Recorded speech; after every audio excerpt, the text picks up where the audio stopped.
بسم اللہ الرحمن الرحیم الحمد للہ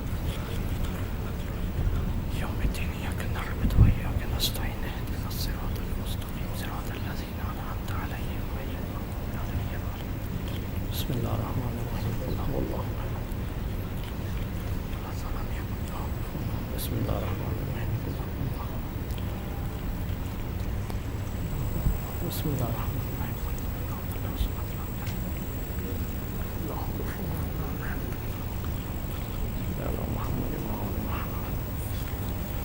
نعرہ تکبیر نعرہ تکبیر نعرہ رسالت نعرہ رسالت نعرہ حیدری نعرہ حیدری بلند آواز میں درود پڑھیں اہل بیت کی پاک ذات پہ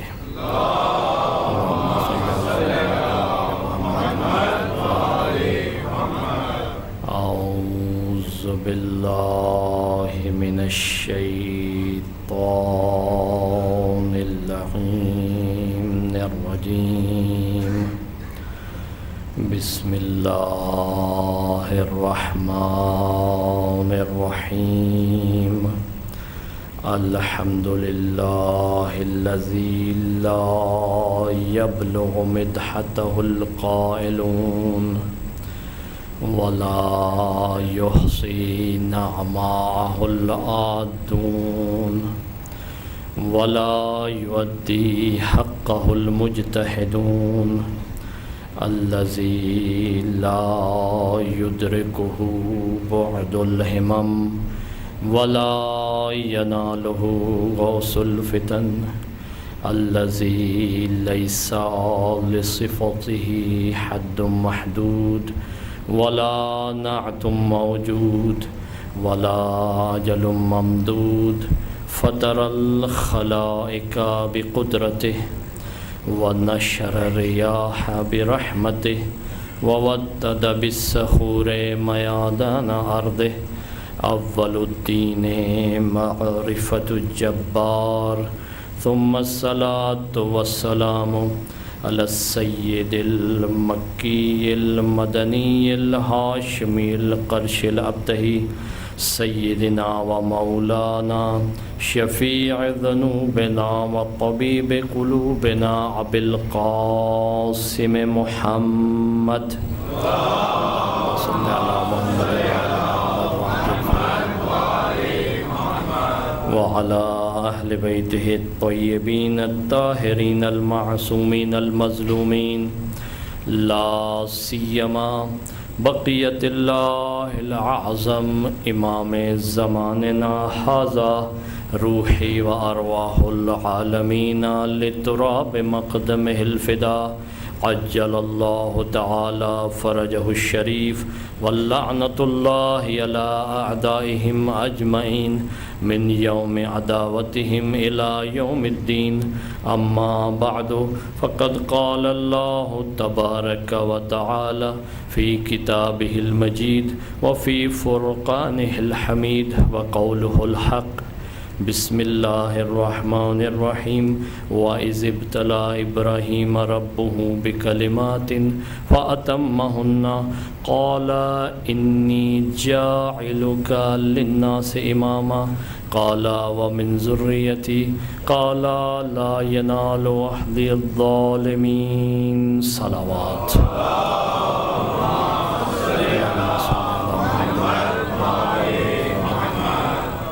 قابل صد احترام مومنین و مومنات اہل ولایت و مودت و محبت اللہ تعالیٰ آپ سب کی تمام گزشتہ اعمال صالح اپنی بارگاہ میں مقبول و منظور فرمائے اور ہم سب کو آئندہ مزید معرفت اور عقیدے کے ساتھ اعمال انجام دینے کی توفیق عنایت فرمائے۔ یہ ایک اعلان ہے ردا بنت اعجاز حسین جو کہ حال ہی میں انتقال فرما گئی ہیں اور جو ہے وہ ان کے لیے نماز وحشت کی بھی استدعا کی گئی ہے، اور اسی طرح ہمارے ایک بڑے اچھے دوست جو پچھلے سال جرمنی میں حیات تھے اور کل رات کو ماتم کے دورانی عزاداری میں ان کی روح پرواز کر گئی اور جو ہے کل وہ بھی انتقال کر گئے، سید مجتبیٰ، تو ان کے لیے اور جملہ مومنین و مومنات کے لیے ایک مرتبہ فاتحہ تلاوت کر لیں۔ بسم اللہ الرحمن الرحیم، الحمدللہ رب العالمین الرحمن الرحیم مالک یوم الدین، استعین اهدنا الصراط المستقیم صراط الذین انعمت علیہم۔ بسم اللہ الرحمن الرحیم، قل هو اللہ احد اللہ الصمد لم یلد ولم یولد۔ بسم اللہ الرحمن الرحیم، قل هو اللہ احد اللہ الصمد لم یلد۔ بسم اللہ الرحمن الرحیم، لم یلد ولم یولد کفوا احد۔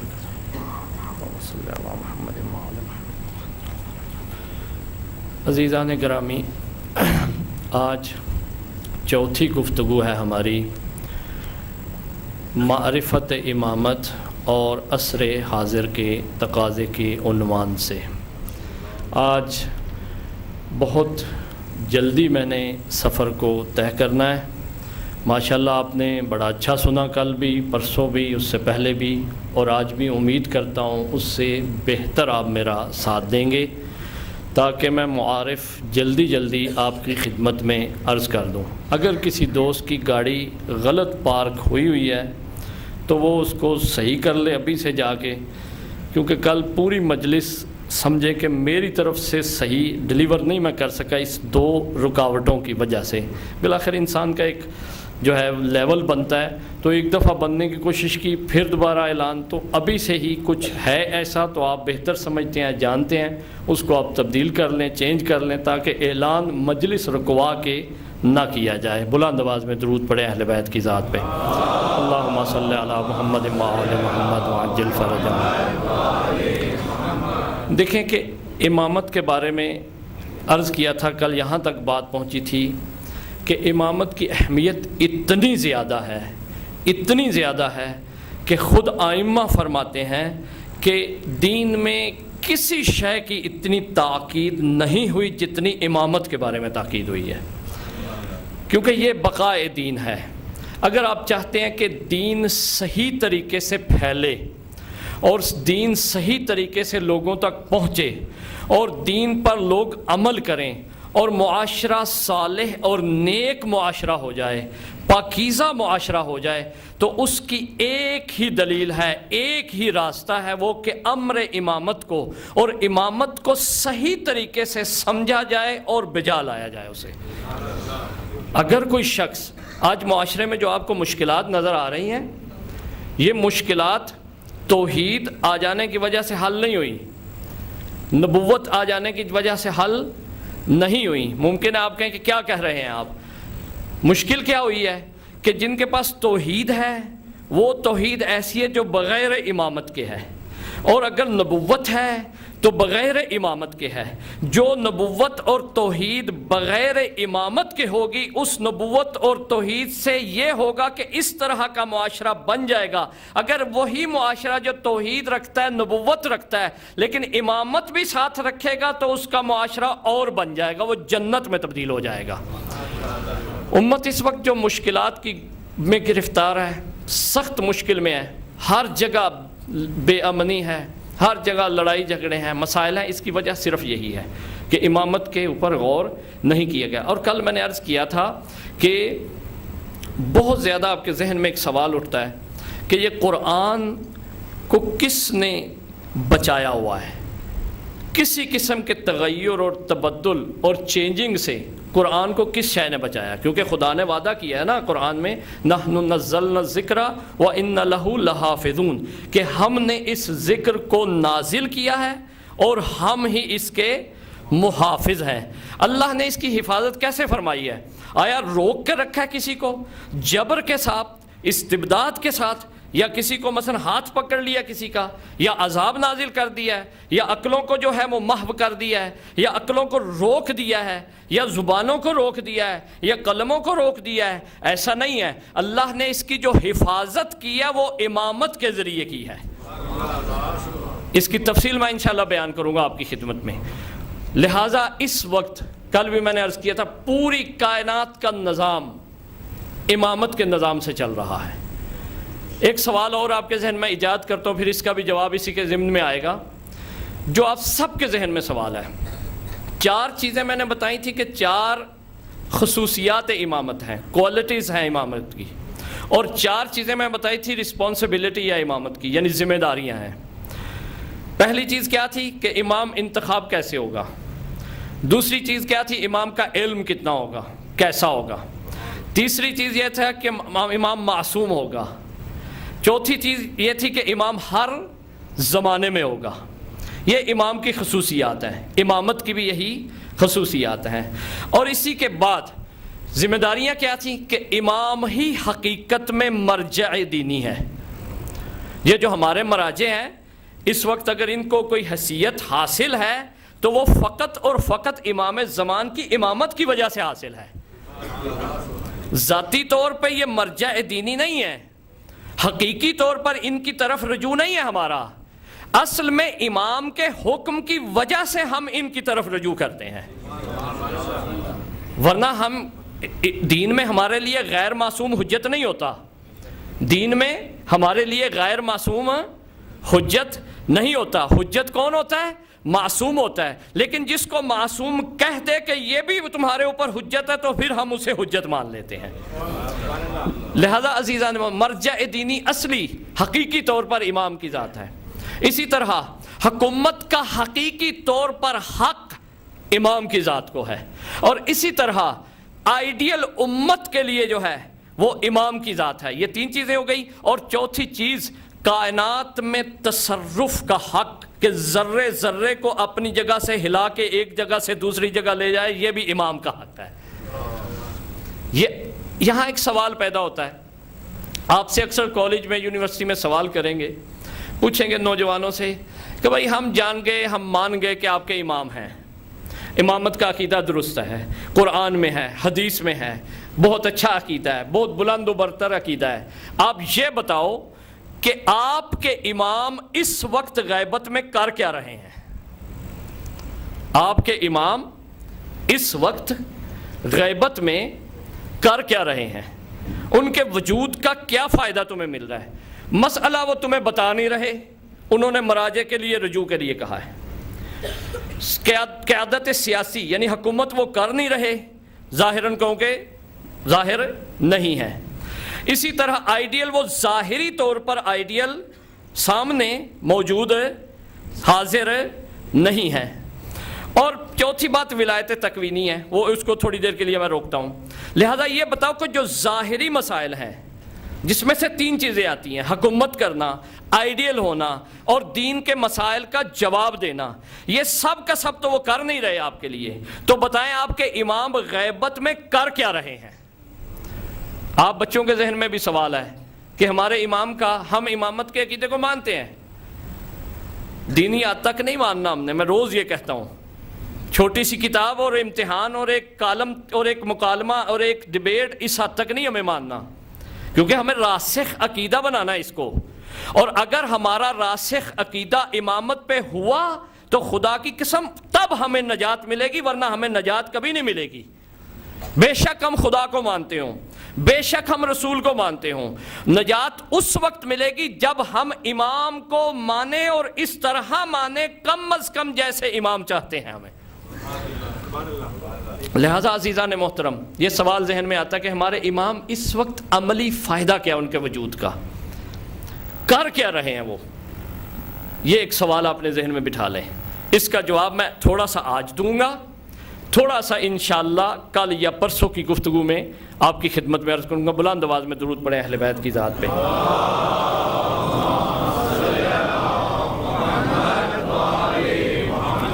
اب زیادہ خاموش نہ رہیں، کیونکہ میری بھی عافیت اس میں ہے اور آپ کے لیے بھی فائدہ اس میں ہے، کیونکہ میں زیادہ بات آپ سے کرنا چاہتا ہوں، آپ کی خاموشی دیکھ کے میری زبان رکنا شروع ہو جاتی ہے، اپنا اپنا ایک مزاج ہوتا ہے۔ تھکے ہوئے ضرور ہیں آپ، میں آپ کا قدر کرتا ہوں کہ آپ تشریف لائیں، لیکن اس کا ثواب بہت زیادہ، تھک کے مجلس سن کے لیکن پھر بھی ہوش میں رہنا اور صحیح سننا ایک بہت بڑی بلندی ہے۔ بلند آواز میں درود پڑھیں اپنی سلامتی کے لیے۔ اللہم صلی علی محمد و آل محمد وعجل فرجہم۔ توجہ فرمائیں کہ انسان کا جو سسٹم اللہ نے بنایا ہے، دو انسان کے سسٹم ہیں، ایک روحانی سسٹم ہے یعنی روح ہے، نفس بھی اسے آپ کہتے ہیں، اور ایک جسمانی سسٹم ہے اس کا، فزیکل۔ اللہ تعالیٰ نے دونوں سسٹموں کے درمیان بھی امامت ایجاد کی ہے۔ ایک عجیب بات ہے یہ، اور خود جسم کے اندر بھی امامت رکھی ہے۔ آپ نفس کو، جو آپ کو اور ہم سب کو برائی سے بچاتا ہے، نفس لوامہ کہہ لے اسے، جو ہمیں ملامت کرتا ہے، اس کو کیا کہتے ہیں؟ دوسرے لفظوں میں کہتے ہیں کہ انسان کے اندر ایک باطنی امام ہے۔ وہ کیا ہے؟ اس کا نفس ہے کہ جو اسے برائی سے روکتا ہے۔ اب دیکھیں سسٹم کیسا ہے کہ جسم کے اوپر قبضہ ہے روح کا، یعنی روح کو ولایت حاصل ہے جسم پر، یعنی جسم حرکت نہیں کر سکتا، جسم جنبش حاصل نہیں کر سکتا جب تک کہ روح کا آرڈر نہ آ جائے۔ لہذا سسٹم یہ بھی امامت کا ہے۔ کیوں؟ جسم کو اللہ نے رکھا ہے روح کے انڈر، سلطہ ہے اس کا، اس کے جو ہے قبضہ ہے۔ اب جسم میں دیکھ لیں آپ، جسم میں تمام جسم کا جو مین چیز ہے وہ دل ہے انسان کا۔ مین چیز کیا ہے؟ دل سے ہی حرکت نکلتی ہے، دل سے ہی خون جاتا ہے، دل سے ہی اعضاء ہلتے ہیں۔ اگر دل ختم ہو جائے سب ختم ہو جاتا ہے۔ جب تک دل چلتا رہے پورا جسم معلول بھی ہو جائے انسان زندہ کہلاتا ہے۔ اگر خون نہ پہنچے دل سے تو جسم کا حصہ مفلوج ہو جاتا ہے، خدا نہ کرے۔ اب توجہ رکھیں، امام کی حیثیت بھی کائنات میں بالکل اسی طرح ہے جیسے جسم میں دل کی حیثیت ہے۔ دل کیا کرتا ہے؟ پیغام کو لیتا ہے، حس کے ذریعے لیتا ہے، سننے کے ذریعے لیتا ہے، چکھنے کے ذریعے لیتا ہے، دیکھنے کے ذریعے لیتا ہے، وہ دیتا ہے دماغ کو۔ دماغ اس میں کیا کرتا ہے؟ انالیسس کرتا ہے، تحلیل کرتا ہے، اس کو اپنی اپنی جگہ پہ رکھتا ہے، اسے خلط ملط نہیں ہونے دیتا، اسے خراب نہیں ہونے دیتا، اور اسی مفہوم کو کہاں پہنچاتا ہے؟ اپنے ہیڈ آفس پہ، دل کے پاس۔ پھر دل جو ہے اپنا تأثر دیتا ہے اس پہ، اپنا بتاتا ہے کہ اس پہ تم نے کیا کروانا ہے، اس پہ تم نے کیا کرنا ہے۔ وہ پھر دماغ کو بتاتا ہے کہ یہ کرو۔ مثلا میرے اگر یہاں پہ کچھ خارش ہو تو خارش حس کے ذریعے دماغ تک پہنچتی ہے، دماغ جو ہے فوراً دل سے آرڈر لیتا ہے کہ اس وقت مجھے کیا کرنا ہے، لیکن اس کی اسپیڈ اتنی زیادہ ہوتی ہے کیونکہ ہمیں محسوس نہیں ہوتا یہ، لہٰذا وہ دل آرڈر کرتا ہے کہ یہاں پہ خارش کرو۔ یہ سارا جو سسٹم اللہ نے بنایا ہے بدن میں بھی دل رکھ کے بتا دیا کہ تم اس کے بغیر نہیں رہ سکتے۔ یہ کائنات امام کے بغیر کیسے رہ سکتی ہے؟ یا علی ادرک، ماشاءاللہ، جزاک اللہ۔ دیکھیں کہ دل جو ہے اگر نکال دیا جائے انسان ختم ہو جاتا ہے، ایک میت ہے۔ لہٰذا اگر دل زندہ رہے اور جسم کام نہ بھی کرے تو میت نہیں کہلاتا۔ لہٰذا اگر امام کا وجود معاشرے میں نہ ہو تو معاشرہ میت کہلائے گا، اور اگر امام رہے معاشرہ رہے یا نہ رہے زندہ معاشرہ کہلائے گا یہ۔ لہٰذا عزیزان محترم، اللہ نے اتنا اہتمام کیا، ہر شے میں امامت کا نظام رکھ دیا ہے۔ اور میں نے کل بھی عرض کیا تھا آج پوری دنیا کا نظام امامت سے چل رہا ہے، صرف اس کا ہیڈ جو ہے وہ باطل نظام رکھا ہوا ہے، اوپر جو نظام رکھا ہوا ہے وہ باطل رکھ دیا ہوا ہے۔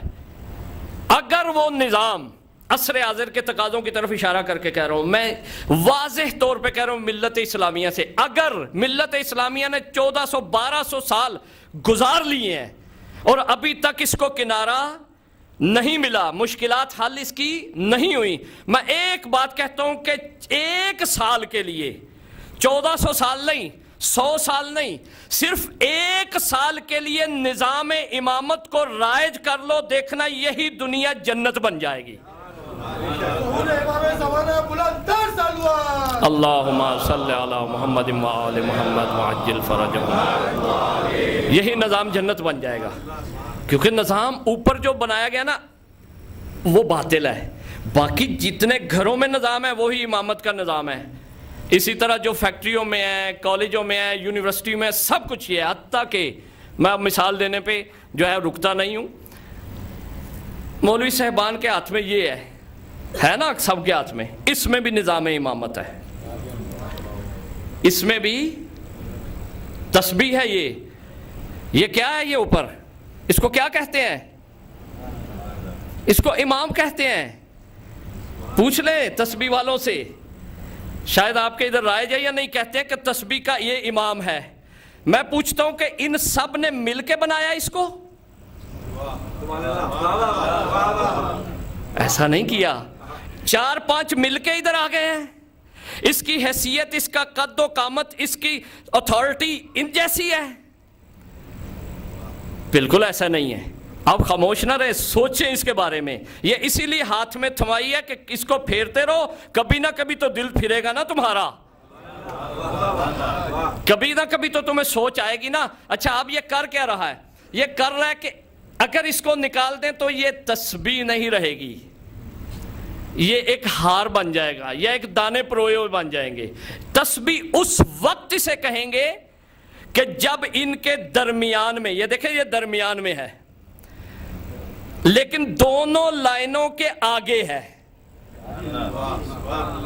دونوں لائنوں کے آگے ہے. یہ آپ مثال دیں ان سے، یہ کہیں کہ اگر نظام سمجھنا ہے اس سے بھی سمجھ سکتے ہو. یہ سب مل کے اس کو نہیں بنا سکتے. اس کی اتھارٹی بھی الگ ہے اور اس کا حکم بھی الگ ہے، اور اس کو شمار نہیں کرتے آپ ان کے ساتھ. اس کو شمار کرتے ہیں آپ؟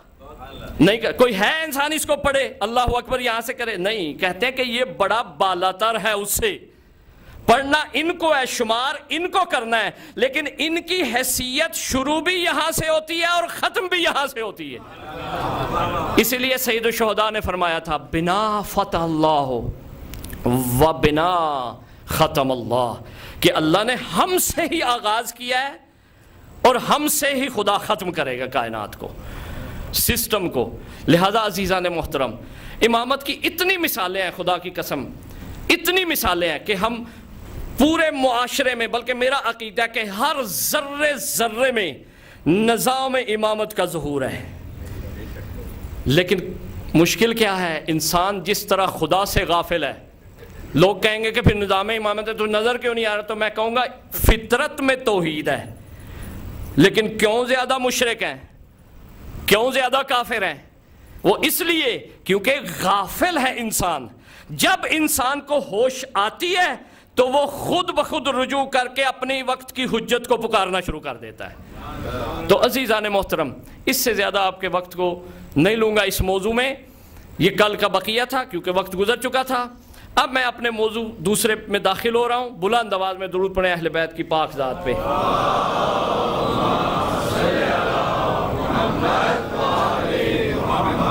اب آپ کو تھوڑا تھوڑا ضرور بولنا پڑے گا، نہیں تو مجھے یقین نہیں ہوگا میں آپ کو سمجھا پایا ہوں یا نہیں. سب سے پہلے یہ بات کہ قرآن کریم کیسے باقی ہے، کیسے بچا ہوا ہے، کیا دلیل ہے اس کی؟ کیا یہ جو ہمارے پاس صحیفے موجود ہیں وہ پڑھے ہوئے ہیں یہ دلیل ہے؟ کیا حافظوں کے ذہن میں جو حفظ ہے وہ دلیل ہے؟ قطعاً ایسا نہیں ہے، کیونکہ امکان ہے کہ ایک زمانہ آئے نہ حافظ رہیں نہ یہ صحیفے رہیں. ممکن ہے، یہ ہو سکتا ہے، لیکن اس کی حقیقت ضرور رہتی ہے. توجہ رکھیے گا، ہر شے کائنات میں 4 طرح متصور ہو سکتی ہے. 4 طرح ہم اسے کنسیڈر کر سکتے ہیں، خیال کر سکتے ہیں. ایک اس کی ہستی اور اس کے وجود کے بارے میں 4 طرح ہم سوچ سکتے ہیں. 4 زاویہ نگاہ ہیں. ایک جب ہم اس کا نام لیتے ہیں، بولتے ہیں، یعنی میں نے بولا پانی.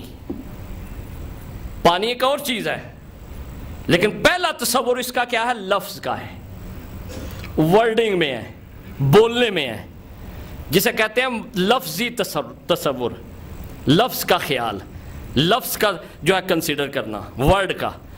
اس کے بعد دوسرا اس کا خیال ہے کہ میں پانی لکھ دوں، پہ الف پا نون چھوٹی نہیں لکھ دوں میں. یہ دوسرا اس کا تصور ہے. یہ دونوں تصور سب چیزوں کے بارے میں ایسا ہے بالکل. پہلا لفظ، دوسرا لکھا ہوا، یعنی پہلا بولنے کی فارم میں، دوسرا تحریری فارم میں، ریٹن فارم میں. آپ بھی کہتے ہیں کہ میں نے آپ سے معاملہ کیا ہے، آپ سے ایگریمنٹ کیا ہے، کانٹریکٹ کیا ہے، تو میں اس کو بولنے سے تحریری ریٹن فارم میں لے کے آ رہا ہوں. ایسا ہی ہے نا. دوسرا وجود اسے دیتے ہیں. یہ بولنا اور یہ لکھنا وہ کاروبار نہیں ہوتا. ہوتا ہو تو آپ کی کاپیاں بھری ہوئی ہیں، آپ بے سود نہ جاتے. آپ کیوں خاموش ہیں؟ آپ تو آپ ہی کی مثال دے رہا ہوں، آپ ہی کی معاشرے کی، کہ یہ جو لکھا ہوا ہے اور یہ جو بول رہے ہیں یہ وہ کاروبار نہیں ہے، یہ اس کا کانٹریکٹ لکھا ہے آپ نے، یہ اس کا وجود لفظی اور وجود کتبی ہے. یہ ریٹن فارم ہے یا ورڈنگ فارم ہے اس کی، یہ اصل نہیں ہے. اس کے بعد یہ دونوں جو تصور ہیں وہ معاشرے بدلنے سے بدلتے رہتے ہیں. مثلا پانی کو یہاں پہ ماء کہتے ہیں، فارسی میں آب کہتے ہیں، انگلش میں واٹر کہتے ہیں، جرمن میں واسا کہہ دیتے ہیں، یا مثلا اور بھی کوئی زبانوں جو ہے اس میں. اب آپ دیکھیں کہ یہ معاشرے بدلنے کے ساتھ تبدیل ہو رہا ہے. اور اسی طرح لکھنے میں دیکھ لیں کہ لکھنے میں بھی معاشرے بدلنے کے ساتھ چینج ہوتا ہے. کبھی آپ واٹر لکھتے ہیں، کبھی کچھ لکھتے ہیں، کبھی کچھ لکھتے ہیں. پتہ یہ چلا یہ دونوں اس کی ہستیاں ہیں، دونوں اس کے وجود کا تصور ہے، اس کے ہونے کا دو طرح تصور ہے. یہ معاشرہ بدلنے سے تبدیل ہوتا رہتا ہے. اسی طرح اگر میں بیٹھا رہوں یہاں پانی پانی کہتا رہوں، کیا میری پیاس بجھ جائے گی؟ نہیں بجھے گی. اگر لکھتا رہوں میں، میری پیاس بجھ جائے گی؟ نہیں بجھے گی. پتہ یہ چلا یہ اس کا حقیقی وجود نہیں ہے، اس کی ریئلٹی نہیں ہے، یہ ریئل فارم نہیں ہے اس کی. یہ لفظ ہے یا لکھا ہوا ہے. اس کے بعد تیسرا اس کی وجود ہے، اس کا تیسری اس کی ہستی ہے جو متصور ہوتی ہے، جو میرے ذہن میں ہے، جو آپ کے ذہن میں نے پانی کہا تو آپ نے فوراً خیال کیا ایک لیکوڈ ہے جو آکسیجن اور ہائیڈروجن کا مجموعہ ہے، اور وہ پانی پینے سے کیا ہوتا ہے؟ پیاس بجھتی ہے، یا نہایا جاتا ہے، یا دھویا جاتا ہے، یا جو کیا جاتا ہے. پتہ چلا تیسرا اس کا تصور آپ کے ذہن میں ہے، یہ بھی اصلی نہیں ہے. اگر یہ اصلی ہوتا تو پھر یہ دماغ بہ جاتا ہمارا. اسی طرح آگ کو لے لیں، آگ کہنا، آگ لکھنا، آگ کا تصور کرنا، یہ تینوں اس کی تصور، ہستیوں کے تصور آپ کر رہے ہیں، لیکن آگ کا حقیقی وجود نہیں ہے. حقیقی وہ ہے جو جلا دیتا ہے، اور اسی طرح اس کا جو حقیقی جو ہے وہ پیاس بجھا دیتا ہے. چوتھا وجود جو ہے اس کا، چوتھی ہستی جو ہے اس کی، وہ یہ ہے، نہ یہ لفظ ہے، نہ یہ ریٹن فارم ہے، نہ یہ میرے ذہن میں ہے. یہ اس کا اصلی وجود ہے، حقیقی وجود ہے، ریئلٹی ہے اس کی، یہ اصل ہے، وہ یہ اصلی اس کا وجود ہے. کائنات میں ہر شے ایسے ہی ہے، کائنات میں ہر شے ایسا ہی ہے، قرآن بھی ایسا ہی ہے. ذرا ایک نسخہ اگر مجھے دے دیں تو میں زیادہ آسانی ہو جائے گی میرے لیے. بلند آواز میں درود پڑھیں اہل بیت کے لیے. اللہم صلی علی محمد وعلی محمد وعجل فرجہ. یہ قرآن ہے. قرآن کا لفظی وجود کیا ہے؟ جب آپ پڑھتے ہیں بسم اللہ الرحمن الرحیم الحمدللہ رب العالمین، یہ اس کا وجود لفظی ہے. جب آپ اس کو لکھ دیتے ہیں یہ کتاب بن جاتی ہے، یہ اس کا وجود کتبی ہے، یہ اس کی ریٹن فارم ہے. جب آپ کے ذہن میں بسم اللہ الرحمن الرحیم پڑھتے ہیں تو ذہن میں آتا ہے شروع کرتا ہوں اس کے نام سے، اللہ کے نام سے جو نہایت رحیم و رحمان ہے. یہ اس کا وجود ذہنی ہے. میں سوال کرتا ہوں امت اسلامیہ سے، اس کا وجود اصلی کون سا ہے؟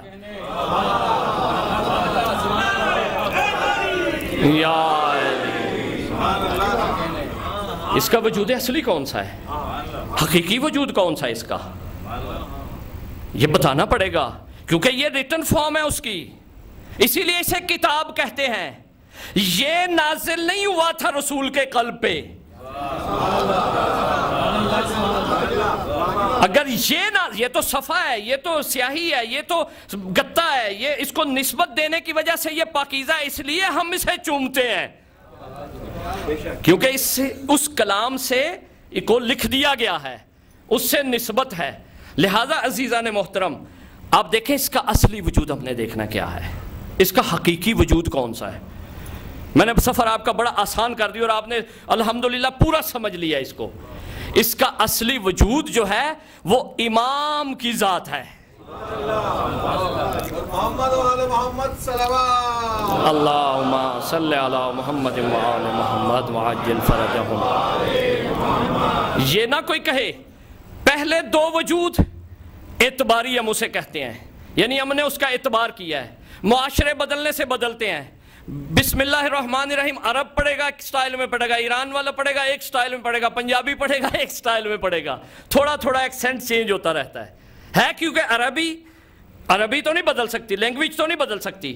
اس کے بعد لکھنے کا دیکھ لیں، جو پاکستانی سٹائل سے لکھتے ہیں انڈیا پاکستان میں وہ الگ ہے، جو عرب سٹائل عثمان طہا کا خط ہے وہ الگ ہے، اور جو فارس لکھتے ہیں وہ الگ خط سے لکھتے ہیں۔ اس سے بالاتر دیکھ لیں، 7 قاری صاحب موجود ہے قبلہ، 7 قسم کی قراءت ہے۔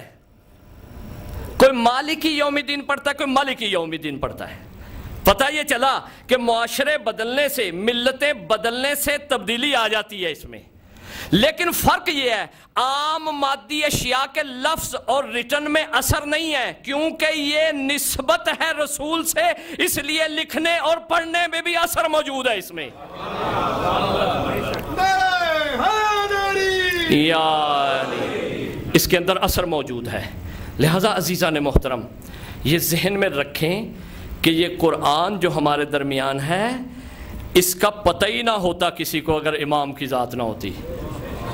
یہ اس سوال کا جواب آدھا میں دے رہا ہوں کہ امام کی ذات کیا کر رہی ہے غیبت میں۔ امام کی ذات حقیقت قرآن ہے جو کہ اللہ کی طرف سے مسودہ اور علم الہی ہے۔ اگر روئے زمین پر، کائنات پر میں علم الہی موجود ہے تو وہ امام کی صورت میں موجود ہے، نہیں تو اللہ کے علم کا کسی کو علم ہی نہیں تھا، پتہ ہی نہیں تھا، خبر ہی نہیں تھی کہ اللہ کون ہے، اللہ کا علم کیسا ہے، اللہ کیا کہنا چاہتا ہے، اللہ کون ہے، اس کی صفات کیا ہے، کسی کو خبر ہی نہیں ہوتی۔ لہٰذا عزیزان محترم، قرآن کا اصلی وجود، قرآن کا حقیقی وجود کون ہے؟ امام کی ذات ہے، اہل بیت ہیں۔ آپ کہیں گے مولانا آج آپ نے کیا بات کر دی ہے، یہ بات تو آپ بڑی سخت کر گئے ہیں۔ میں آپ کو 2-3، کیونکہ آپ کی خاموشی اس سائڈ پہ کافی خاموشی چھائی ہوئی ہے، وہ میں دور کرنا چاہتا ہوں آپ کی خدمت میں۔ ایسا ہے کہ قرآن کی آیت ہے یوم تبلی السرائر، سورہ طارق کی، کہ ایک دن ہر شے اپنا حقیقت کھولے گی۔ ایک دن آئے گا ہر شے، یعنی سر جو ہے واضح ہو جائیں گے، راز کھل جائیں گے۔ وہ کون سا دن ہے؟ قیامت کا دن ہے، یعنی ہر شے اپنی حقیقت کے ساتھ آئے گی۔ ہر شے قیامت کے دن حقیقت بن کے آئے گی۔ یہ جو ہمیں گناہ سے کہا جاتا ہے باز آ جاؤ تم، یہ یہی ہے، یہ ہم ظاہراً انسان رہتے ہیں لیکن ہماری حقیقت جو ہے جس طرح کا گناہ کرتے ہیں اس طرح کا حیوان بن جاتا ہے۔ یہ علم عرفان کی پوری بحث ہے۔ جو اہل نظر ہے، اہل یقین ہیں، ان کو اللہ نے جو اہل منزل یقین دی ہے، منزل یقین پہ جا کے وہ دیکھ لیتے ہیں۔ لہذا عزیزان محترم توجہ رکھیے گا، ہر شے کی حقیقت کھل جائے گی۔ ہم سوال کرتے ہیں قیامت کے دن اس کی حقیقت کیسے ہوگی؟ یہ تو نہیں ہے فرشتے ایسے کتاب اٹھا کے لے کے آئیں گے، وہاں تو نہ ورقہ ہوگا، نہ سیاہی ہوگی، نہ گتا ہوگا، وہ تو عالم ہی کچھ اور ہے، وہاں تو تحمل ہی نہیں ہوگا۔ وہاں پہ کیا ہوگا؟ آپ توجہ رکھیے، پریشان نہیں ہو، دیکھیں کہ وہاں پہ اس کی حقیقت آئے گی۔ رسول خدا فرماتے ہیں کہ کیا ہے ہر شے کی حقیقت؟ رسول نے ہر شے کی حقیقت کو بیان کیا ہے۔ فرماتے ہیں یأتی الیوم القیامہ، کہ قیامت کے دن القعبۃ فی صورت المحرم، کہ قیامت کے دن کعبہ احرام پہن کے حاجی کی صورت میں آئے گا. قیامت کے دن کعبہ حاجی کی صورت میں آئے گا. میں پوچھا ہوں کس کا طواف کرے گا؟ کیونکہ اب تو لوگ کعبے کا طواف کرتے ہیں نا. اور کعبہ کیا یعنی سینٹر، یعنی جوف، یعنی درمیان. اب کعبے کو بھی کوئی درمیان چاہیے جس کا طواف کرے. تو پتہ چلا کعبے کا درمیان علی ابن ابی طالب کی ذات ہے. یا علی کعبے کا سینٹر ہے. آگے کیا ہے جملہ؟ رسول مانتے ہیں وَيَأْتِيَ الْعَدْلُ فِي صُورَةِ الرَّسُولِ اللَّهِ، کہ عدالت جو ہے وہ کس صورت میں آئے گی؟ رسول خدا کی شبیہ بن کے آئے گی. وَيَأْتِيَ الْقُرْآنُ فِي صُورَةِ عَلِيِّ ابن ابی طالب. اللہ محمد وآل محمد. قرآن کس صورت میں آئے گا؟ علی ابن ابی طالب کی صورت میں آئے گا. پھر بھی خاموش ہے دوست. پتہ نہیں ناراض ہے میرے ساتھ؟ بلند آواز میں درود پڑھیں اہل بیت کی ذات پہ.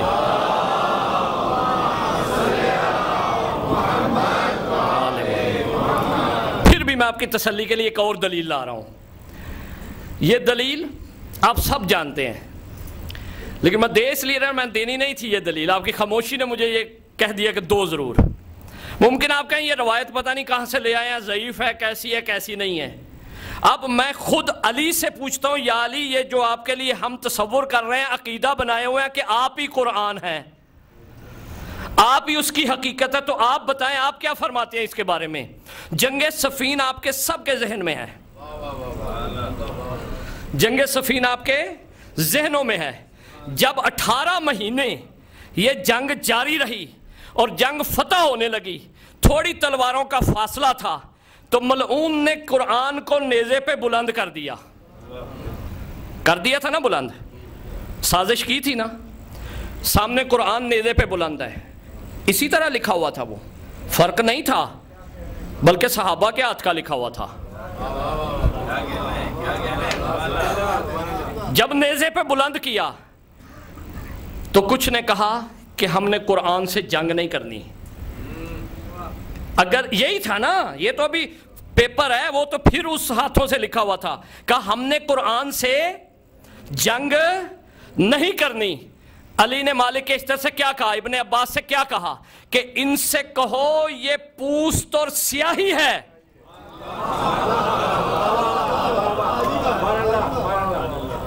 آپ کی پھر خاموشی ہے.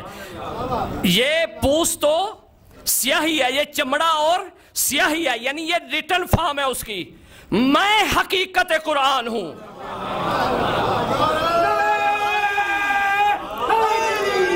یا علی ادرکنی، میں حقیقت قرآن ہوں.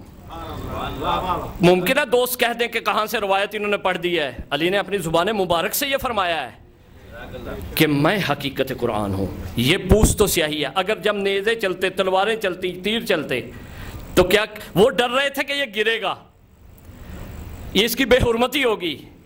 اصل قرآن کو پتا تھا کہ میں کبھی اس کو گرنے نہیں دوں گا، میں کبھی اس کو مٹنے نہیں دوں گا. اسی لیے علی نے کہا کہ جب بھی تمہیں مشکل ہو جائے تشخیص دینے میں کہ کوئی قرآن علی کے مقابلے میں لے آئے، تو قرآن کی تفسیر کو چھوڑ دینا، علی کو لے لینا.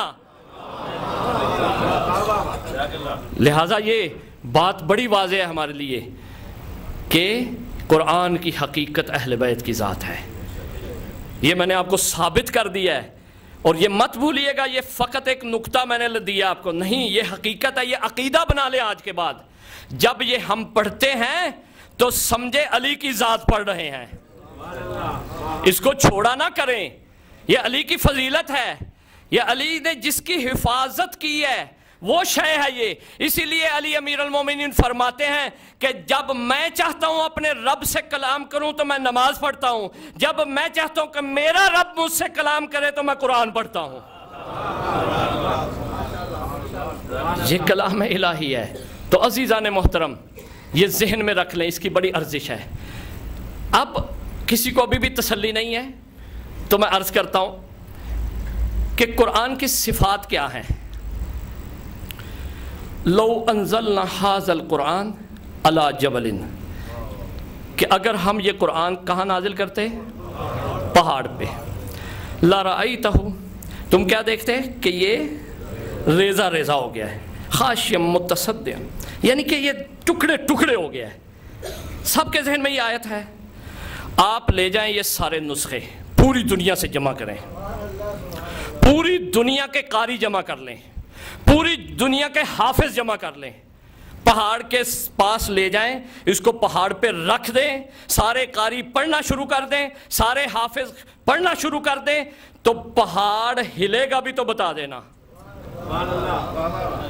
پہاڑ پہ کوئی اثر نہیں ہوگا، لیکن تاریخ میں ملتا ہے جب قرآن کی حقیقت علی کی ذات اپنے مادر کے شک میں تھی، جب آئی ہے تو کعبے کی بنی ہوئی پتھروں کی دیوار بھی پھٹ گئی تھی۔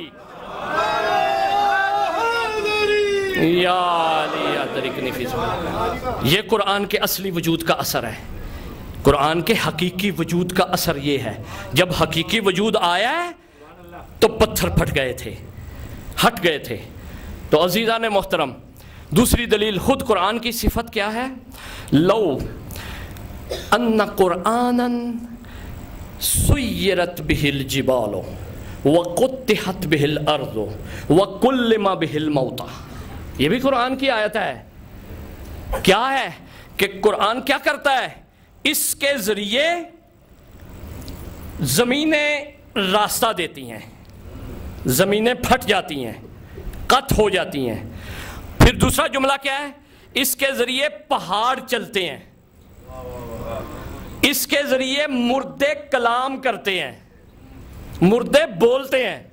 آپ جائیں کہیں کہ اگر یہ اصلی وجود ہے اس کا تو یہ جمع کر کے لے جاؤ، ریٹن فارم بھی لے جاؤ، لفظ بھی لے جاؤ، حافظ کو ذہنی طور پہ بھی لے جاؤ، تم سب بیان کریں گے، نہ کوئی مردہ بولے گا، نہ کوئی پہاڑ چلے گا، اور نہ کوئی زمین جگہ بنائے گی۔ لیکن جب قرآن ناطق اصلی وجود مدائن میں بیٹھ کے کہے قم باذن اللہ، وہ کہتے ہیں السلام علیکہ یا امیر المومنین۔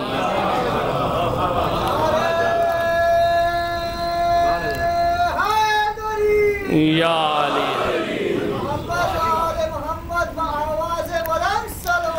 اللہم صلی علی محمد و آل محمد وعجل فرجہم۔ اس سے مردہ کلام کرتا ہے، جب چاہے کلام کرے۔ بلکہ میں تو یہ کہتا ہوں کہ ہم سب مردہ تھے، امام آئے ہی اس لیے تھے کہ ہم کو زندہ کر دیں۔ میں نے شروع میں عرض کیا معاشرہ میت ہے۔ استاد بزرگوار آیت اللہ جوادی عاملی فرماتے ہیں میت دو طرح کی ہوتی ہے، ایک میت افقی ہوتی ہے، ایک میت عمودی ہوتی ہے۔ جو میت افقی ہے اسے دفن کر دیتے ہیں، جو میت عمودی ہے وہی ہے جو اپنے امام سے نہ آشنا ہے، جو اپنے امام کو نہیں جانتی، وہ میت عمودی ہے۔ لہذا عزیزان محترم اسی طرح اکثر ہمارے دوست نوجوان مصائب کی روایتیں سنتے ہیں کہ امام نے 2 انگلیوں میں کربلا سے مدینہ دکھایا، سنتے ہیں نا آپ۔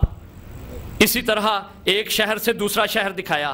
اس کو بالکل کہانی اور قصہ نہ سمجھیں، قطعاً ایسا نہیں ہے، کیونکہ قرآن کی صفت ہے کیا؟ قطعت بہ الارض، کہ اس کی زمین جو ہے دھنس جاتی ہے۔ میں تفصیل آگے بیان کروں گا انشاءاللہ اگلی مجلسوں میں، کیا کیسے دھنستی ہے اس کی ایک تفصیل ہے۔ اب جب ناطق قرآن کہے کہ میں کربلا سے مدینہ دکھانا چاہتا ہوں، زمین راستہ دے کے زمینوں کو ملا کے دکھا دیتی ہے۔ اور جب پہاڑ چلانا چاہے تو پہاڑ چلا کے کہہ سکتا ہے ناطق قرآن کہ یہ امانت رسول لے جاؤ اونٹوں کی صورت میں۔ اب سب واقعات جانتے ہیں، میں واقعہ بیان نہیں کر رہا کیونکہ میرے پاس وقت نہیں ہے، صرف ہنٹس دے رہا ہوں آپ کو۔ لہٰذا عزیزان محترم اس قرآن کی حقیقت جو ہے وہ اہل بیت کی ذات ہے۔ آج اگر قرآن کی ضمانت موجود ہے تو وہ ایک گروہ ہے، وہ اہل بیت کو ماننے والا گروہ ہے کہ جس کے پاس یہ ہو نہ ہو، کسی کے ذہن میں ہو نہ ہو، کسی کی زبان پہ ہو نہ ہو، اسی لیے ہم آرام سے بیٹھے ہوئے ہیں، محافظ موجود ہیں اس قرآن کے۔ اسی لیے حسین کو قرآن نیزے پہ پڑھنے کے لیے حفظ کی ضرورت نہیں تھی، دیکھنے کی ضرورت نہیں تھی، کیونکہ خود وجود قرآن تھا، حقیقت قرآن تھا۔ نیزے پہ جب حقیقت قرآن آئی اور قرآن جاری ہو گیا، لفظی وجود اس کا آ گیا۔ لہٰذا عزیزان محترم، میں اس سے زیادہ آپ کو زحمت دے دوں گا، ایک دو معارف اس میں اور، باقی آپ بلند آواز میں درود پڑھیں تاکہ اس کو میں وائنڈ اپ کر دوں، پھر کل اور نیا موضوع آپ کے لیے شروع کروں۔ بلند آواز میں درود پڑھیں۔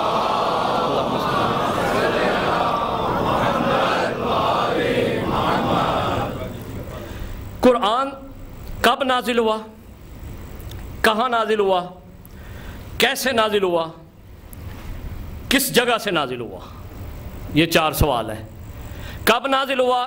اِنَّا أَنزَلْنَاهُ فِي لَيْلَةِ الْقَدْرِ، لیلۃ القدر میں نازل ہوا۔ کہاں نازل ہوا؟ نزل بِهِ روح الامین علی قلبک، رسول پہ کے قلب مبارک پہ نازل ہوا۔ کیسے نازل ہوا؟ درجہ بے درجہ بھی نازل ہوا، ایک مرتبہ بھی نازل ہوا، لوح محفوظ پہ نازل ہوا، قلب رسول پہ بھی نازل ہوا، یہ کلیئر ہے۔ کہاں سے نازل ہوا؟ کہاں سے نازل ہوا؟ احکمت آیاتہ ثم فصلت من لدن حکیم خبیر۔ ذرا توجہ رکھیں، ذرا جاگ جائیں، بلند آواز میں درود پڑھیں تاکہ یہ مطلب آپ کی خدمت میں عرض کر سکوں۔ اللہم صلی علی محمد و آل محمد۔ قرآن کہتا ہے یہ محکم آیات کا مجموعہ تھا۔ ثم فصلت، پھر اس میں تفصیل آ گئی۔ کہاں سے؟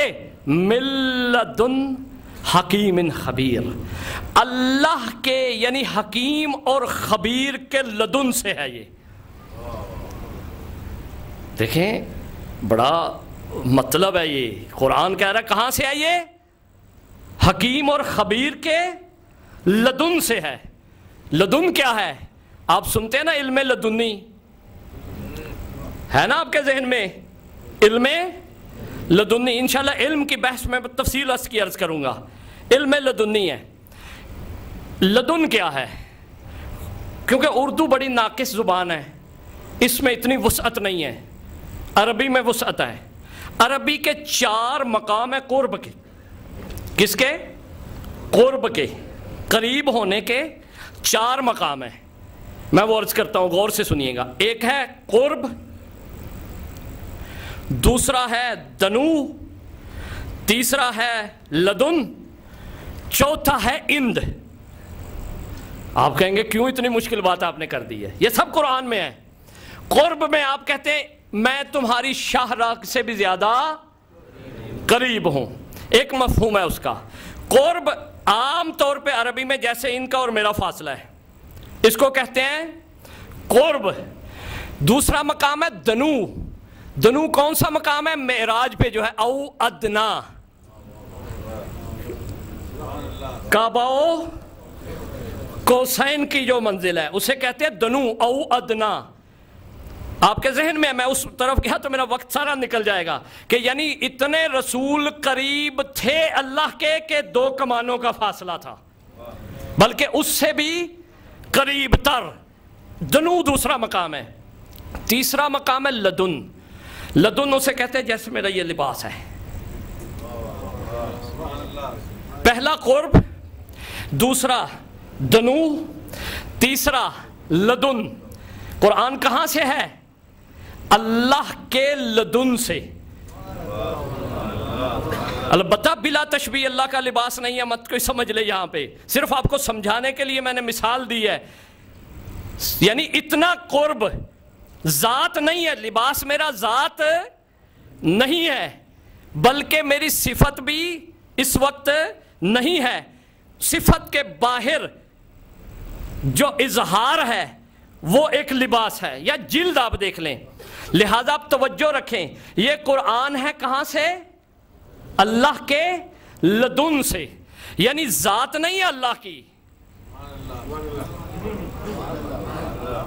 ذات اس کی واحد و احد ہے، اس میں ترکیب نہیں ہے، اس میں دوئیت نہیں ہے. تھوڑی بحث مشکل ہے مجھے پتا ہے، لیکن میں آسان کر رہا ہوں اس کو. چوتھی منزل ہے اندیت، جیسے کہ من عندہ، اس میں آیت الکرسی میں آپ روز پڑھتے ہیں، ٹھیک ہے. اندیت، اندیت کون سا مقام ہے؟ جو میرا علم ہے نا، جو میری جان ہے، جو میرا نفس ہے، وہ اس میں جو شے ہے وہ اندیت میں ہے. یہ بھی ایک مقام قرب ہے. اب توجہ رکھیے گا کہ قرآن اللہ کے لدن سے ہے، اور قرآن میں خود خدا فرماتا ہے لہو من فی السماوات والارض، اللہ کے لیے ہر وہ شے ہے جو زمین و آسمان میں ہے. وَمَنْ عِنْدَهُ، اور وہ بھی ہے جو اس کی اندیت میں ہے. وہ مقام لدن ہے، یہ مقام اندیت ہے. مفضل کی روایت ہے، امام صادق علیہ السلام پوچھتا ہے مفضل، اللہم صلی علی محمد وآل محمد وعجل فرجہم. مفضل پوچھتا ہے یا امام اس کی تفسیر بتائیں اس آیت کی، لہو من فی السماوات والارض، اس سے کیا مراد ہے؟ مولا فرماتے ہیں البشر والجان وکل ذی حرکت، کہ جو بھی بندے ہیں، بشر ہیں اور جن ہیں، اور ہر حرکت کرنے والی شے جو ہے وہ زمین و آسمان میں ہے. وَمَنْ عِنْدَهُ، اس کی اندیت میں کون ہے؟ یہاں امام خاموش ہوتے ہیں ایک لمحے کے لیے، فرماتے ہیں مفضل تمہیں علم ہے کون ہے اس کی اندیت میں؟ کہا نہیں مولا مجھے معلوم نہیں، آپ ہی بتائیں. کہا نحن الذی عندہ، کہ ہم اللہ کی اندیت میں ہیں.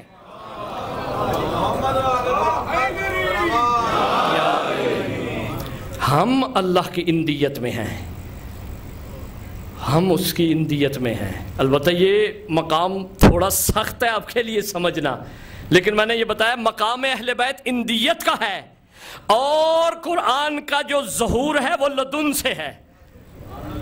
یہی فرق آپ کو بتانا تھا. اسی لیے لدن جو ہے اس کے پیچھے اندیت ہوتی ہے. اسی لیے قرآن کی حقیقت اہل بیت کی ذات ہے. تو عزیزان محترم، اندیت، ایک بس 2 جملے کہہ کے آپ کی زحمت تمام کرتا ہوں کہ اب اندیت میں جو شے ہو وہ کبھی جدا نہیں ہوتی. مجھے آپ کہیں کہ آپ ایسا کریں، آپ اپنا علم پاکستان میں رکھ کے آ جائیں، میں آپ سے معذرت کر لوں گا. میں کہوں گا کہ معذرت کھاؤں کیونکہ میرا علم میری اندیت میں ہے، میں اس سے جدا نہیں ہو سکتا. لہذا پتہ یہ چلا کہ اہل بیت جب اللہ کی اندیت میں ہیں تو اللہ سے جدا نہیں ہے. جہاں ان کی مدد وہاں اللہ کی مدد، جہاں اللہ کی مدد وہاں ان کی مدد. اسی لیے ہم عقیدہ رکھتے ہیں، میں یہ دلائل دے رہا ہوں آپ کو، نوجوانوں کو، گھبرایا نہیں کریں، کیونکہ آپ ایسے ملکوں میں رہتے ہیں جہاں مشکلیں بہت ہیں. جب آپ کہیں کہ جہاں آپ وہاں آپ کی اندیت، جہاں اندیت وہاں علم، ایسا ہی ہے. اب ہم کہیں کہ اہل بیت حاضر و ناظر نہیں ہے، اگر ہم کہیں تو اللہ کے لیے ہم کیا قائل ہیں کہ اللہ حاضر و ناظر ہے. اگر وہ حاضر و ناظر ہے تو جو اس کی اندیت میں ہے وہ بھی حاضر و ناظر ہے. لہذا اہل بیت حاضر و ناظر ہیں. عزیزان محترم، یہی بات ہے کہ قرآن کی حفاظت اہل بیت علیہم السلام نے کی تھی، اور اس صورت میں کی تھی. آیت اللہ جوادی عاملی ہمارے استاذ فرماتے ہیں کہ اللہ نے قرآن میں ظاہری طور پر اہل بیت کا جو نام نہیں رکھا نا، یعنی علی و فاطمہ و حسن و حسین، واضح وہ اس لیے نہیں رکھا کہ اللہ اسے تحریف سے بچانا چاہتا تھا. یہ اللہ نے قربانی دی ہے ان کے نام کی. لوگ سوال کرتے ہیں کیوں علی کا نام ظاہراً قرآن میں نہیں ہے، فاطمہ کا نام نہیں ہے. استاد محترم فرماتے ہیں کہ اگر ہوتا تو لوگ قرآن بدل ڈالتے. جنہوں نے قرآن ناطق کو نہیں چھوڑا،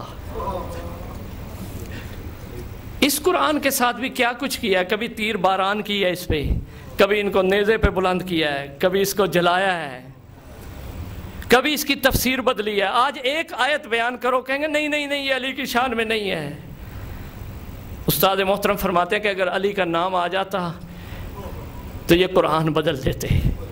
اللہ نے اسے بچا لیا ہے، اشارے دیے ہیں، کنائے دیے ہیں، اس کے بعد وضاحت دی ہے، تفسیر دی ہے، تفصیل دی ہے، لیکن اس کے باوجود یہ حال ہے۔ اگر اصلی نام آ جاتا تو کیا حال کرتے قرآن کا۔ عزادارو، میں آپ کی خدمت میں وہ مصحف پڑھنا چاہتا ہوں جس پہ حسین نے بڑے آنسو بہائے تھے۔ عزادارو، دو ہستیاں ایسی ہیں حسین کے جو بہت قریب تھیں، ایک کا نام ہے مسلم، ایک کا نام ہے عباس۔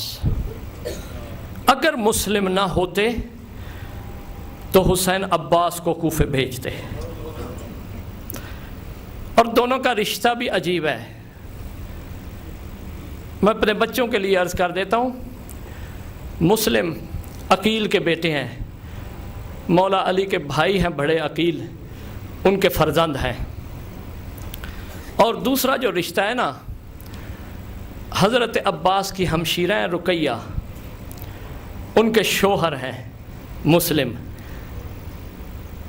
اللہ جانے عباس نے کیسے برداشت کیا ہوگا۔ عجیب مصائب ملتے ہیں عزیزو۔ میں زیادہ طول نہیں دوں گا مصائب کو، آپ کے دل تیار ہیں۔ مومن کا دل جو ہے قبر حسین ہے، ادھر حسین کا نام آتا ہے، ادھر آنسو جاری ہو جاتے ہیں۔ عزادارو، مسلم کو حسین نے کوفے بھیجا۔ جب گئے نا کوفے تو 18,000 لوگوں نے بیعت کی۔ مسلم نے خط لکھ دیا حسین کو کہ مولا آقا آپ کوفے آ جائیے۔ خط کا لکھنا تھا، جب تک ہانی ابن عروہ زندہ تھے مسلم کو بڑا حوصلہ تھا۔ جس دن ہانی ابن عروہ کی شہادت ہوئی ہے کوفے میں، اس دن کے بعد مسلم کی حفاظت ختم ہو گئی۔ عزادارو، شیخ مفید لکھتے ہیں اپنی کتاب میں کہ جب آخری نماز پڑھائی ہے نا مسلم نے، تو 30 آدمی تھے مسلم کے پیچھے نماز پڑھنے والے۔ 18,000 کہاں اور 30 کہاں۔ لیکن پھر روایت آگے لے کے چلتے ہیں کہ لکھتے ہیں شیخ مفید کہ جب مسلم نے نماز تمام کی تھی تو 10 آدمی رہ گئے تھے۔ یہ غربت ہے مسلم کی۔ پھر لکھتے ہیں کہ جب مسلم مسجد سے باہر گئے نا تو ایک مرتبہ ان 10 نے بھی مسلم کا ساتھ چھوڑ دیا، مسلم تنہا رہ گئے۔ ایک مرتبہ مسلم کبھی کس گلی میں جاتے ہیں، کبھی کسی گلی میں جاتے ہیں۔ کوفے کا ماحول بڑا خطرناک تھا، حاکم نے پہرے بٹھائے ہوئے تھے، فوجیں گشت کر رہی تھی۔ عزادارو، مسلم ایک گھر کے باہر بیٹھ جاتے ہیں، ٹھنڈی سانس بھرتے ہیں۔ ایک مرتبہ گھر کا دروازہ کھلتا ہے، جب دروازہ کھلتا ہے ایک بڑھیا نکلتی ہے، نکل کے کہتی ہے تو کون ہے؟ مسلم کہتے ہیں یا امت اللہ، اگر ہو سکے اے بی بی مجھے پانی کا ایک گلاس پلا دو، مجھے تھوڑا سا پانی پلا دو۔ عزادارو، بی بی نے پانی لا کے دیا مسلم کو، مسلم نے پانی پیا۔ پانی پینے کی دیر تھی، بی بی چلی گئی۔ روایت ہے کہ دوبارہ بی بی نے آ کے دیکھا کہ مسلم چلا گیا ہے، یہ مرد چلا گیا ہے یا بیٹھا ہوا ہے۔ دیکھا کہ اس کے دروازے پہ بیٹھا ہے، کہا کہ اے مرد، کوفے کے حالات اچھے نہیں ہیں، تو اپنے گھر کیوں نہیں جاتا؟ تو کیوں میرے دروازے کو نہیں چھوڑتا؟ شریف لوگ کسی کے دروازے پہ نہیں بیٹھتے۔ عزادارو، جب یہ سننا تھا مسلم نے ایک مرتبہ کہا بی بی میں حسین کا سفیر مسلم ہوں، میرا یہاں کوئی گھر نہیں ہے، میں غریب الوطن ہوں، میرا کوئی رہا نہیں ہے، میں تنہا رہ گیا ہوں۔ اس نے سننا تھا، کہا مسلم میرے گھر میں آ جاؤ، میں تجھے کھانا بھی دیتی ہوں، میں تجھے پانی بھی دیتی ہوں، میں تجھے پناہ بھی دیتی ہوں۔ ایک مرتبہ مسلم اس بڑھیا کے گھر میں گئے، گھر میں جا کے نماز ادا کی۔ روایت ہے نماز کا ختم ہونا تھا، باہر فوجیں آنے لگی، ابن زیاد کی افواج نے گھر کو گھیرے میں لے لیا۔ جب گھر گھیرے میں آ گیا نا، گھوڑوں کی آواز آ رہی تھی۔ ایک مرتبہ جب فوج کی آواز سنی نا مسلم نے، تو بی بی سے کہا بی بی میں تیری جنت کا ضامن ہوں، میں تیری شفاعت کروں گا، یہ تیرا گھر ہے، میں تیرے گھر سے نکل رہا ہوں۔ ایک مرتبہ کہا کہ رک جاؤ، کہا نہیں میں اس سے زیادہ تیرے گھر میں رک نہیں سکتا، کیونکہ میں تیرے گھر کی حرمت پامال نہیں ہونے دینا چاہتا۔ میں کہوں گا مسلم تجھے اتنا خیال ہے اس بڑھیا کے گھر کا، ذرا شام غریبا کربلا میں آ کے تو دیکھو، سارے ظالم آگ بھی لگا رہے تھے، تازیانے بھی برسا رہے تھے، اور زینب کی چادر بھی چھین رہے تھے۔ عزادارو مسلم نکلے ہیں، جب نکلتے ہیں ایک مرتبہ روایت ہے، نکل کے مسلم دیکھتے ہیں کہ چاروں طرف سے فوجیں ہیں، مسلم جنگ کرنا شروع کرتے ہیں۔ چھتوں پہ سپاہی کھڑے کیے ہوئے ہیں، میں نے خود روایت پڑھی ہے، کوئی تیر برسا رہا ہے، کوئی نیزے برسا رہا ہے، کوئی پتھر مار رہا ہے، خود روایت پڑھی ہے کہ کوئی آگ کے گولے برسا رہا ہے مسلم پہ۔ ایک مرتبہ جب دیکھا پھر بھی مسلم کے قریب نہیں جا سکتے، علی کا شیر جنگ لڑ رہا ہے، علی کا بھتیجا جنگ لڑ رہا ہے۔ ایک مرتبہ ان ظالموں نے کہا کہ ایک گدال بناؤ، ایک گڑھا کھودو، یہ علی کے گھرانے سے تعلق رکھتا ہے، اس طرح اسے پکڑ نہیں سکتے تم۔ ایک مرتبہ گہرا گڑھا کھودا گیا، اور ایک طرف سے اور دوسری طرف سے فوج لائی گئی، اور مسلم کو دھکیل کے جب ایک مرتبہ اتنا دھکیلا گیا، روایت کے الفاظ ہیں کہ مسلم کو گھڑے میں گرا دیا گیا۔ جب مسلم گھڑے میں گرے تو کچھ سپاہی گھڑے میں آئے، مسلم جنگ کر رہے ہیں، روایت ہے کہ دیواروں کے ساتھ لگتے ہیں، لگ کے مسلم روتے بھی ہیں، کہتے ہیں جتنا مارنا ہے مجھے مار لو، لیکن میرے حسین آقا تک خبر پہنچا دو کہ زینب و کلثوم کو کوفے نہ لے کے آنا، کوفے کے حالات بدل چکے ہیں۔ اجرکم اللہ، اللہ آپ کو کسی اور غم میں نہ رلائے۔ عزادارو جب مسلم کو گرفتار کیا ان ظالموں نے، مسلم کو باندھ لیتے ہیں، مسلم زخمی ہیں، ایک مرتبہ لے کے چلتے ہیں ابن زیاد کے دربار میں۔ میں مختصر کر رہا ہوں، اس سے زیادہ زحمت نہیں دوں گا آپ کو۔ وہاں پہ مسلم نے پانی مانگا ہے، روایات میں ہے 3 مرتبہ مسلم نے پانی مانگا ہے، لیکن مسلم نے پانی پیا نہیں ہے۔ الگ بات ہے کیوں نہیں پیا، تفصیل اتنی ہے کہ جب آخری بار پانی پینا چاہتے تھے، مسلم کے دانت پانی میں گر گئے تھے۔ راوی پوچھتا ہے کہ یہ مسلم کے دانت کیسے پانی میں گر گئے تھے، ٹوٹے ہوئے تھے؟ کہا ایک ظالم نے جب مسلم کو گرفتار کیا تھا، تلوار کا دستہ لے کے مسلم کے منہ پہ ایسا مارا تھا کہ مسلم کے دانت ٹوٹ گئے تھے۔ عزادارو ایک مرتبہ جب ابن زیاد حکم دیتا ہے لے جاؤ مسلم کو دارالامارہ کی چھت پہ لے جایا جاتا ہے، روایت یہ ہے کہ کچھ لوگ چیمگوئیاں کر رہے ہیں، کچھ کہتے ہیں مسلم کو قید میں ڈال دیں گے، کچھ کہتے ہیں مار دیں گے، کچھ کہہ رہے تھے۔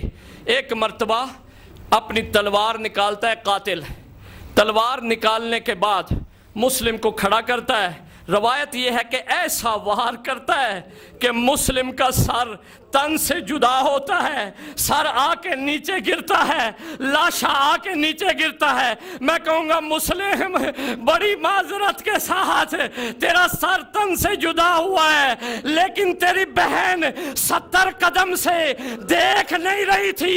آؤ کربلا میں دیکھو، تجھے ایک ضرب لگی ہے۔ میرے مولا حسین کا پیاسا گلا تھا، شمر ضربیں چلا رہا تھا، زینب سر پہ قرآن رکھ کے وا محمدہ وا علیہ اجرکم اللہ۔ عزادارو تھوڑی سی زحمت اور ہے، جب شہید ہوتے ہیں نا مسلم تو دوسری طرف کیا حالت ہے؟ 4 بچے ہیں مسلم کے، 2 مسلم ساتھ لے آئے تھے، 2 پیچھے چھوڑ آئے تھے، 2 ماں کے پاس تھے، بیٹیاں ماں کے پاس تھی اور بیٹے اپنے پاس تھے۔ تھوڑا سا اور سن لینا، اللہ جانے اگلے سال مصائب نصیب ہو یا نہ ہو۔ ادھر حالت یہ تھی جب مسلم کی شہادت ہوتی ہے نا، حسین آتے ہیں، کہتے ہیں بہن دونوں بیٹیوں کو جلدی سے میرے پاس بھیجو۔ عزادارو مولا نے دونوں بیٹیوں کو مسلم کی اپنے زانوں پہ بٹھایا، سر پہ شفقت کا ہاتھ پھیرنا شروع کیا۔ ادھر سے سکینہ آ گئی، کہنے لگی پاپا یتیموں جیسا پیار کیوں کرتے ہو؟ کہا مولا نے کہ بیٹیوں تیرا بابا پردیس میں گیا ہے، آج کے بعد میں تیرا بابا ہوں، میں تجھے عیدی دوں گا۔ عزادارو 2 بچوں کا اور تذکرہ سن لو، اللہ آپ کو کسی اور غم میں نہ رلائے۔ 2 بچوں کا اور تذکرہ سن لو تاکہ مصائب مکمل ہو جائے، عبادت پوری ہو جائے۔ عزادارو یہ 2 بچے وہ ہیں، میں نے خود روایت میں پڑھا ہے کہ جب ابن زیاد کے پاس سار آئے تھے نا دونوں بچوں کے، تو ابن زیاد بھی اپنی جگہ سے کھڑا ہو گیا تھا۔ اللہ جانے کیسے سار تھے۔ روایت یہ جب مسلم شہید ہو جاتے ہیں تو اس کے بعد یہ بچے قید خانے میں چلے جاتے ہیں۔ ایک مدت کے بعد جب قید خانے میں رہتے ہیں، اس کے بعد جب قید چھوٹ دی ہے، ایک رات ان کو آرام کی ملتی ہے، وہ بھی آدھی رات ملتی ہے۔ ظالم زلفوں میں ہاتھ ڈال کر بستر سے بلند کر کے دریا کے کنارے لے جاتا ہے۔ دریا کے کنارے جب جاتا ہے، روایت ہے کہ شہزادے کہتے ہیں ظالم ہمارے 3 سوال ہیں، ان میں سے ایک پورا کر دو۔ کہا کیا سوال ہے تمہارے؟ کہا پہلا سوال ہے ہمارا کہ ہمیں بازار میں لے جا، ہمیں بیچ دے، جیسے یوسف پیغمبر کو بیچ دیا گیا تھا، ہم تمہیں شفاعت کریں گے۔ ظالم کہتے ہیں میں تمہیں بازار نہیں لے جاؤں گا۔ پھر دوسرا سوال کرتے ہیں، کہتے ہیں کہ ہمیں زندہ ابن زیاد کے پاس لے جا، ہم اسے بتا دیں گے۔ ظالم کہتے ہیں میں نہیں تمہاری بات مانوں گا۔ کہتے ہیں پھر ہمیں 2 رکعت نماز پڑھنے دے۔ یہ ظالم کہتا ہے کہ پڑھ لو نماز اگر تمہیں فائدہ دیتی ہے۔ دونوں شہزادوں نے نماز کا پڑھنا تھا۔ پہلے بڑے شہزادے کی گردن پہ تلوار چلتی ہے، پھر چھوٹے شہزادے کی گردن پہ تلوار چلتی ہے۔ دونوں کی لاشیں باہوں میں باہیں ڈال کر دریا میں بہا دیتا ہے۔ سر لے کے ابن زیاد کے پاس جاتا ہے۔ ابن زیاد کہتا ہے ظالم یہ بچوں کا کیا قصور تھا؟ عزادارو یہ سر آئے ہیں، لیکن ایک حسین کا بھی سر ابن زیاد کے پاس آیا تھا، اسی ملعون کے پاس۔ اس نے حسین کے دونوں لب کھول کے دانتوں پہ چھڑی مار کے یہ کہا تھا کتنے پیارے دانت ہیں حسین تیرے، ماتم حسین۔